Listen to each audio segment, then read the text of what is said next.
और ये बीजेपी वाले जो हैं और आरएसएस वाले हैं, सनातन धर्म कब से मानने लगे हैं लोग। ये तो अंग्रेजों के दलाल रहे हैं लोग।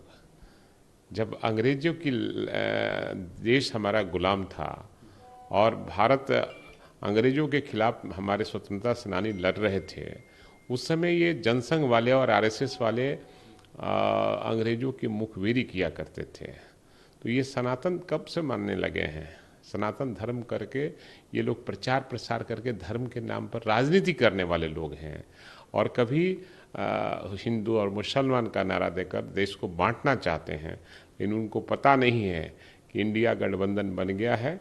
और इंडिया गठबंधन जब से बना है तब से ये लोग घबरा कर कहीं ना कहीं कोई बयान देते हैं और इंडिया के नाम से अब भारत कर रहे हैं। शाइनिंग इंडिया किसने दिया, स्टार्टअप इंडिया किसने दिया, और कई ऐसे जीतेगा भारत, जीते खेलो इंडिया, जीतो इंडिया, और क्या पढ़ो इंडिया, कई तरह का नारा दिया है बीजेपी वालों ने। ये इंडिया अब इसके लिए भारत हो गया। जैसे ही इंडिया गठबंधन का गठन हुआ तब से ये घबराहट में लोग हैं। और घबराहट में पता नहीं, देश के महामहिम राष्ट्रपति भी जो निमंत्रण पत्र है उसमें लिखा जाता था प्रेसिडेंट ऑफ इंडिया इंग्लिश में और महामहिम राष्ट्रपति भारत, और इसमें लिख दिया है भारत को भी अंग्रेजी में लिख दिया है भारत।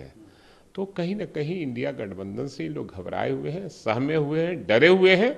और जाना तय है, चूंकि ये बिहार है, बिहार के लोग जब जब अंगड़ाई लेता है तो देश में परिवर्तन होता है। चाहे 1942 9 अगस्त 1942 को याद कीजिए, फिर संपूर्ण क्रांति की याद कर लीजिए, और फिर 9 अगस्त 2022 को बिहार से ही महागठबंधन का गठन हुआ और यहां से नारा दिया बीजेपी गद्दी खाली करो, बीजेपी भगाओ, देश बचाओ का नारा लग चुका है। इसलिए घबराहट में ये लोग बोल रहे हैं।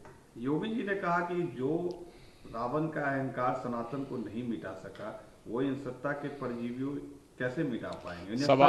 सवाल है, भगवान कृष्ण का कल जन्माष्टमी कल और परसों 2 दिन मनाया गया और भगवान का अवतार हो गया है, कृष्ण जी आ गए हैं। और बीजेपी रूपी जो रावण है उसका भी नाश होना तय है। इसलिए लोग वही रावण है जिसको ये लोग पूजा करते हैं। जगदा बाबू ने एक बयान दिया, तिलक लगाने वाले लोगों ने गुलाम बनाया देश को, इसको लेकर बीजेपी काफी ज्यादा हमलावर। इनके पास कोई मुद्दा नहीं है ना बीजेपी। हाँ, सवाल है ये लोग के बीजेपी वालों के पास मुद्दा नहीं है, तो कोई ना कोई मुद्दा उठाएंगे।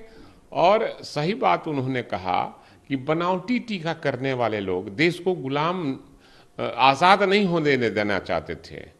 टीका लगा कर और गुलामी करते थे अंग्रेजों का, दलाली करते थे अंग्रेजों का। इसलिए उस संदर्भ में उन्होंने बयान दिया था। जिस तरीके से बीजेपी सवाल खड़े कर रही है आरक्षण को लेकर भी, मोहन भागवत ने बयान दिया, लालू यादव ने भी कहा ये लोग आरक्षण विरोधी है, क्या इस पे? नहीं, सबसे बड़ी चीज है कि आरक्षण विरोधी है, संविधान के साथ छेड़छाड़ कर रही है। और श्यामा प्रसाद मुखर्जी और सावरकर ये सब अंग्रेजों के दलाल थे, माफीनामा देकर और जेल से निकलने का काम किया था। ये अंग्रेजों की मुखबिरी किया करते थे। और पहले देश की जनता से मोहन भागवत और बीजेपी के नेता देश की जनता से माफी मांगे कि हमारे पूर्वज और हम अंग्रेजों के दलाली किए हैं, माफ कर दीजिए जनता, तब हम लोग उस कोई बात करेंगे। ये तो कह रहे हैं कि अब हम लोग भी देंगे आरक्षण, जरूरी है। अरे सवाल है कि आरक्षण तो हमारा जन्मसिद्ध अधिकार है और संविधान में हमें प्रदत्त किया है आरक्षण, वो छीनेगा कैसे।